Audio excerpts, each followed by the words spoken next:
नमस्कार दोस्तों, पहलगाम की बैसारन वैली, जिसे भारत का मिनी स्विट्जरलैंड कहा जाता है, इस टूरिस्ट स्पॉट पर एक खौफनाक आतंकी हमला हुआ जिसे देखकर पूरे देश की रूह कांप गई है। अभी तक की जानकारी के अनुसार इस आतंकी हमले में कम से कम 26 लोगों की जानें जा चुकी हैं, 17 लोग इंजर्ड हैं और मृतकों में से सभी 26 लोग मेल्स थे।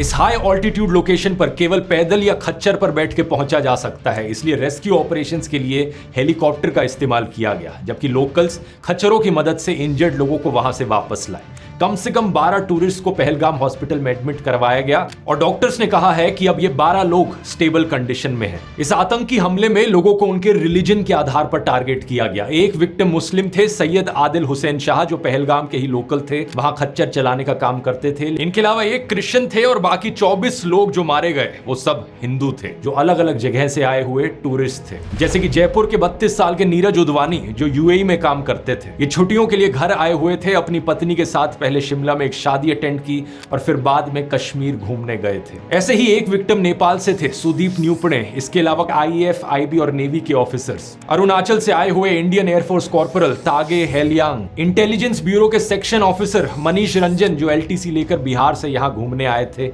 अपनी पत्नी और 2 बच्चों के साथ। हरियाणा के 26 साल के इंडियन नेवी लेफ्टिनेंट विनय नारवाल, केवल 6 दिन पहले उनकी शादी हुई थी। ये अपनी पत्नी के साथ हनीमून मनाने आए थे, एक ऐसा हनीमून जिसके बाद इनकी पत्नी वापस विधवा होकर लौटी। एक वीडियो में इन्हें कहते हुए सुना गया कि अपने पति के साथ भेलपूरी खा रही थी कि तभी एक आदमी आया, उसने कहा कि शायद ये मुस्लिम नहीं है और ये कहते ही उसने तुरंत गोली मार दी। उसने बोला कि ये शायद मुस्लिम नहीं है, उसने उसको गोली मार दी। कुछ ऐसा ही कहा पुणे की एचआर प्रोफेशनल असावरी ने। उन्होंने बताया कि जब उन्होंने दूर से आतंकियों को फायरिंग करते हुए देखा तो उनका परिवार सुरक्षा के लिए पास के एक टेंट में चला आया, लेकिन आतंकी वहां भी आ गए। उनके फादर को इस्लामिक वर्स रिसाइट करने के लिए कहा और जब वो नहीं कर पाए तो उन्हें सीधा गोली मार दी। मदद के लिए वहां कोई नहीं था, ना पुलिस ना आर्मी। जो लोग उन्हें वहां खच्चर पर लेकर आए थे, उन्होंने असावरी, उनकी माँ और एक फीमेल रिलेटिव को रिटर्न जर्नी में मदद की। तो बहुत सारे घोड़े वालों ने भी मतलब घोड़े पे लेके गया था, उनको हॉस्पिटल पहुंचाया। मेरे अलावा भी बहुत सारे ऐसे लोग हैं जिन्होंने कंधे पे उनको उठाया है हॉस्पिटल पहुंचाने के लिए।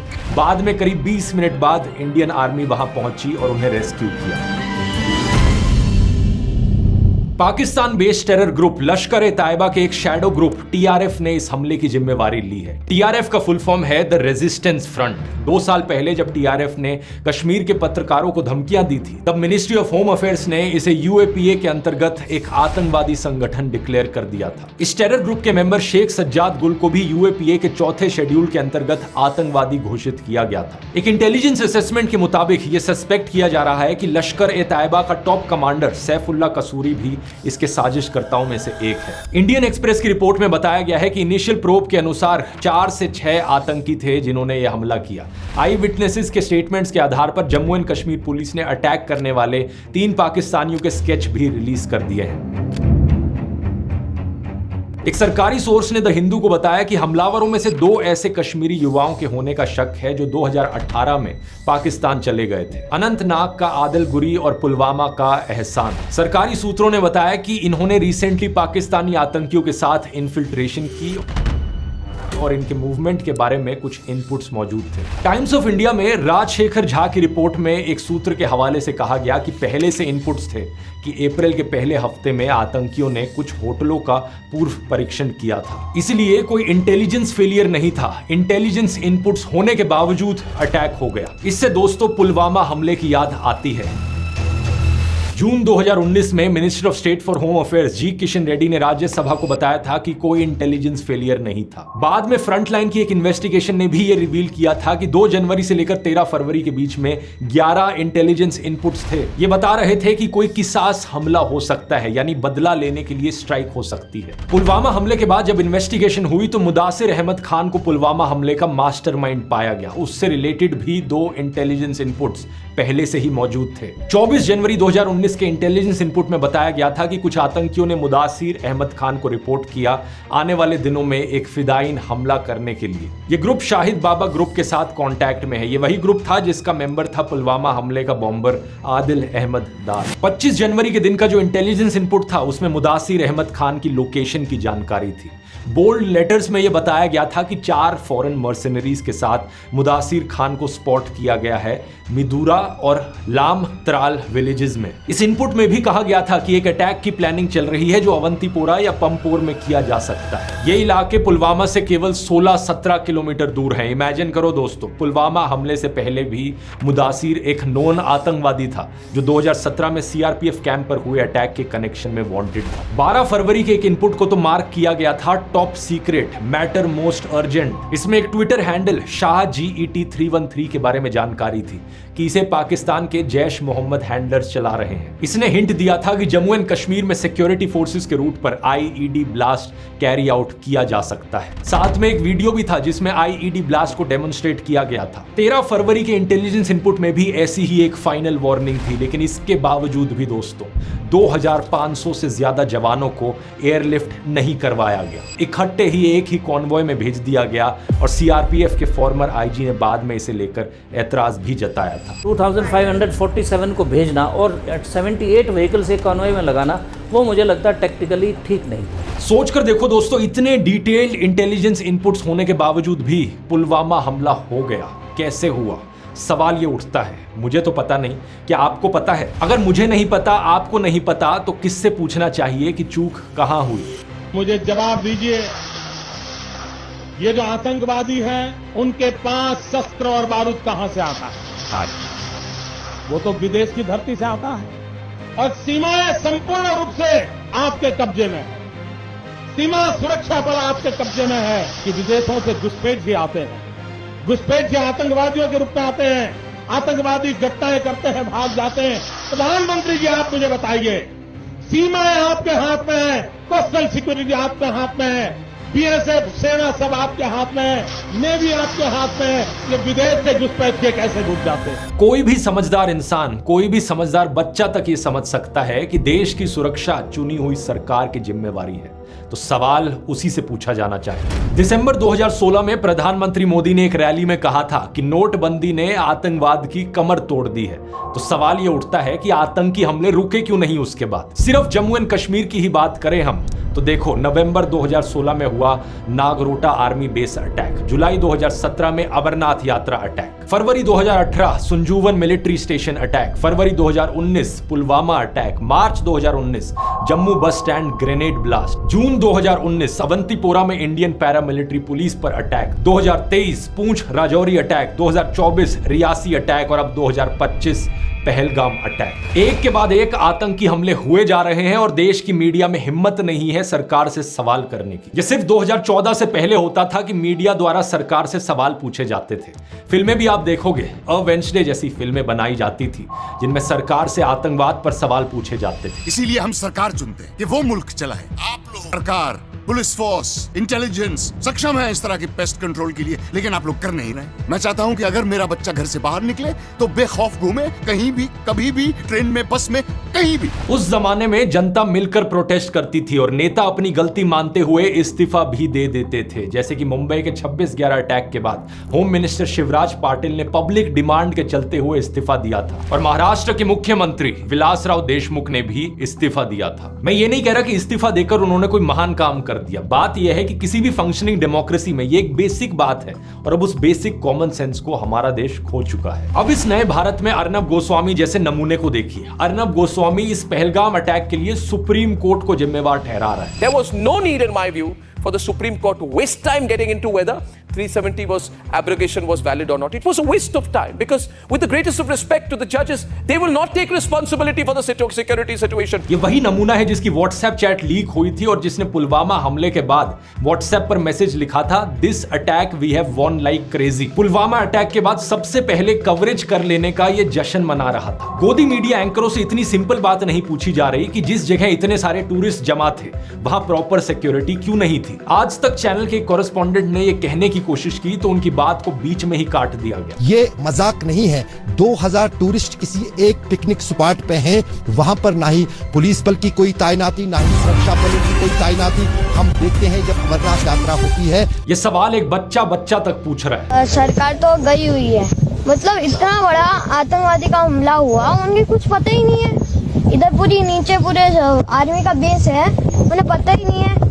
दोस्तों, अब 10 दिन पहले की ये रिपोर्ट देखिए। डिफेंस मिनिस्ट्री ने पार्लियामेंट की स्टैंडिंग कमेटी को बताया कि आर्मी में ऑफिसर्स का करंट नंबर है 42,095, जबकि ऑथराइज्ड स्ट्रेंथ है 50,538। देश में करीब 8,400 आर्मी ऑफिसर्स की कमी है और 92,400 सोल्जर्स की। कुल मिलाकर आर्मी में 1 लाख से ज्यादा आर्मी पर्सनल की शॉर्टेज है। इस शॉर्टेज की वजह से सोल्जर्स को एक जगह से दूसरी जगह शिफ्ट कराया जा रहा है पहले से ज्यादा रेट पर। सवाल ये उठता है कि ये शॉर्टेज क्यों है? मुझे तो नहीं पता, लेकिन आप इस अगस्त 2022 की द टेलीग्राफ की ये रिपोर्ट देखिए। यहां लिखा है कि कोविड के 2 सालों में आर्मी की कोई रिक्रूटमेंट नहीं हुई, इसलिए आर्मी में 1 लाख से ज्यादा ट्रूप्स की कमी है। और अब इस रिपोर्ट की हेडलाइन देखिए, अगले 3 साल में आर्मी स्ट्रेंथ को 2 लाख से कट करने का प्लान। क्या सेंस बना इस बात का? एक मिनिस्ट्री ऑफिशियल ने कहा कि आर्मी अपनी ट्रूप स्ट्रेंथ का रैशनलाइजेशन कर रही है। इसे सैलरी और पेंशन का खर्च कम करने के अटेम्प्ट के रूप में देखा जा रहा है। कई लोगों ने आरोप लगाया है कि सरकार आर्मी ऑफिसर्स की सैलरी और पेंशन पर पैसे बचाना चाह रही है और इसलिए इनकी ट्रूप स्ट्रेंथ कम करने का प्लान। विनय नारवाल की बहन ने हरियाणा चीफ मिनिस्टर नायब सिंह सैनी के आगे रोते हुए कहा कि उनके भाई 1.5 घंटे तक जिंदा थे। अगर वहां आर्मी होती तो उन्हें बचाया जा सकता था, लेकिन कोई नहीं आया, वहां कोई नहीं आया। कोई नहीं आया वहाँ पे 1.5 घंटा, वो जिंदा था, कोई नहीं आया वहाँ पे। अगर कोई हेल्प होती, आर्मी होती तो मेरे को बच सकता था, कोई नहीं आया वहाँ पे। कोई सुविधा नहीं, कोई फैसिलिटी नहीं, कोई आर्मी नहीं, कोई પોલીસ નહીં. જેને મોટા મોટા નેતા આવે કોઈ વીઆઈપી માટે પાછળ કેટલી કાઢ પર હેલિકોપ્ટર गोदी मीडिया को इससे कोई मतलब नहीं। कश्मीरी पंडित अपने सिक्योरिटी कंसर्न्स के लिए 300 से ज्यादा दिन तक स्ट्राइक पर बैठे रहे, लेकिन कोई खबर तक नहीं आई। दूसरी तरफ मुकेश अंबानी सेठ और उनके परिवार के लिए हाईएस्ट लेवल का Z+ सिक्योरिटी कवर है। इसमें कुल 55 सिक्योरिटी पर्सनल हैं, जिनमें से 10 से ज्यादा हाईली ट्रेन्ड NSG कमांडोज हैं। टाइम्स ऑफ इंडिया की रिपोर्ट में बताया गया है कि मुकेश के बेटे अनंत की घड़ी की कीमत 60 करोड़ से ज्यादा की है। नीता अंबानी की नेकलेस की कीमत 500 करोड़ की है। शादी में खर्च हुआ 5,000 करोड़ से ज्यादा, लेकिन सिक्योरिटी में इन्हें चाहिए सरकारी खर्चे पर ट्रेन किए गए हाईली ट्रेन्ड NSG कमांडोज, हम लोगों के टैक्स के पैसे पर ट्रेन किए गए NSG कमांडोज। गोदी मीडिया को इससे कोई मतलब नहीं है। इनके सेठ और देश के बॉलीवुड सेलिब्रिटीज को यहां पर Y+ Z+ सिक्योरिटी कवर्स मिल रहे हैं। मुझे मुकेश अंबानी और सेलिब्रिटीज के सिक्योरिटी कवर से कोई प्रॉब्लम नहीं है, लेकिन सवाल यहां पर यह है कि आम लोगों को क्या मिल रहा है यहां पर। अब कुछ लोग कहेंगे कि VIP नेता, बिजनेसमैन, फिल्म स्टार्स देश के लिए जरूरी है, इसलिए उनके लिए ज्यादा सिक्योरिटी कवर जस्टिफाइड है। लेकिन पहलगाम में जो आम इंसान मारे गए वो भी तो अपने परिवार के लिए उतने ही जरूरी है ना। उनकी पत्नी, उनके बच्चे और उनके माँ बाप के लिए तो वही दुनिया है। सवाल यहाँ पर यह है कि आम लोगों की ही जान इतनी सस्ती क्यों है? कभी ट्रेन एक्सीडेंट में मारे जाते हैं, कभी भगदड़ में, कभी होर्डिंग गिर जाती है तो कभी पुल टूट जाता है, कभी किसी की पोर्श या लैम्बोर्गिनी गाड़ी के नीचे आके मारे जाते हैं या सड़क पर मैनहोल में गिर जाते हैं, तो कभी आतंकी हमले में मारे जाते हैं। आम लोगों की सिक्योरिटी की बात हो तो सरकार आर्मी ट्रूप्स के सैलरी और पेंशन की चिंता करने लगती है। अलग अलग स्टेट्स की पुलिस को ही देख लीजिए, कितनी ओवरवर्क्ड है। बार बार पुराने वीडियोस में मैंने इसकी बात करी है। पुलिस की संख्या डबल करने की जरूरत है देश में। पुलिस को ज्यादा ट्रेनिंग फैसिलिटीज प्रोवाइड करने की जरूरत है ताकि देश में लॉ एंड ऑर्डर बेहतर हो सके, देश के लोगों को सुरक्षा मिल सके, लेकिन किसी को कोई मतलब ही नहीं है। लॉ एंड ऑर्डर का तो इस नए भारत में इतना बड़ा मजाक बन गया है कि क्या ही बताऊं। हर दूसरे दिन एक नया वीडियो सामने आता है, सड़क पर किसी को मारा पीटा जा रहा है, पुलिस कुछ नहीं करती। गुंडे आकर किसी स्टूडियो को तोड़ चले जाते हैं तो कभी किसी रेस्टोरेंट को, पुलिस वहां देखती रहती है। होम मिनिस्टर अमित शाह ने कहा है कि इस आतंकी हमले के गुनहगारों को बख्शा नहीं जाएगा। अच्छी बात है, पकड़िए उन्हें, जल्दी से सजा दीजिए। लेकिन इसके साथ ही सवाल यह है कि क्या आपकी सरकार के पास कोई भी सोल्यूशन है ऐसे आतंकी हमलों को रोकने का? क्या आपकी सरकार अश्योरेंस दे सकती है कि फिर ऐसा कोई आतंकी हमला नहीं होगा फ्यूचर में? सलमान खान को अश्योरेंस देने के लिए तो former chief minister Eknath Shinde खुद सलमान के घर चले गए थे, लेकिन आम लोगों को ऐसी अश्योरेंस कौन देगा? बात यहां यह है दोस्तों कि कोई सरकार यहां इतनी जहमत क्यों उठाएगी किसी सोल्यूशन के लिए, जब गोदी मीडिया के जरिए सरकार के सभी फेलियर्स को अचीवमेंट्स के तौर पर दिखाया जा रहा है। टीवी पर क्या चल रहा है? सऊदी अरब का दौरा बीच में छोड़ भारत लौट रहे प्रधानमंत्री मोदी। प्रधानमंत्री मोदी ने हवाई अड्डे पर ही बुलाई बैठक। इन थंबनेल्स को देखिए। गुस्से में मोदी, ऑर्डर से पूरी दुनिया हैरान, सेना को दे डाली खुली छूट, ठोकना शुरू। जो ब्रेन वॉश लोग इस सब में यकीन करते हैं, उन्होंने अपनी इमेजिनेशन में अलग ही दुनिया बना रखी है। एक ऐसी दुनिया जहां पर धरती मोदी के अराउंड चक्कर लगाती है। खैर, अपने मुद्दे पर वापस आए। जम्मू एंड कश्मीर के मुख्यमंत्री ओमर अब्दुल्ला ने कहा कि इस अटैक को अंजाम देने वाले जानवर हैं, इनह्यूमन हैं, कंटेम्प्ट के लायक हैं। उनकी निंदा करने के लिए कोई शब्द काफी नहीं। उन्होंने विक्टिम्स के परिवारों के लिए संवेदना व्यक्त की। कश्मीर में लोगों ने शोक मनाने के लिए बंद लगाया। किसी ने एकता दिखाने के लिए मार्च की, तो किसी ने कैंडल लाइट मार्च निकाली। कश्मीर के बाहर जमायत उलेमा ए हिंद जैसी प्रोमिनेंट मुस्लिम ऑर्गेनाइजेशंस ने टेरर अटैक को कंडेम किया। ऑल इंडिया इमाम ऑर्गेनाइजेशन के हेड इमाम उमर अहमद इलियासी ने कहा कि शुक्रवार की नमाज के समय 5.5 लाख मस्जिदों से स्ट्रॉन्ग एंटी टेरर मैसेज दिया जाएगा। विक्टिम्स के लिए प्रार्थना की जाएगी।